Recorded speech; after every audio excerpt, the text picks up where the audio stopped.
Jangan start, Chef. Shut up!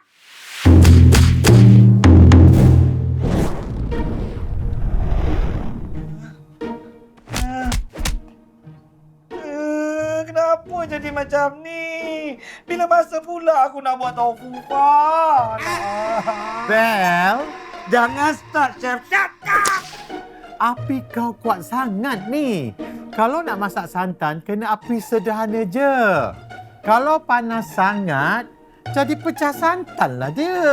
Habis macam mana sekarang ni, Chef? Waktu masak tu, kau kawal lah api bagi sederhana.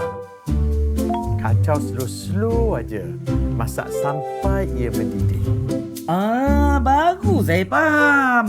Api kena sederhana je. Kacau pelan-pelan. Nak laju-laju nak pergi ke mana? Ya tidak, Chef? Betul.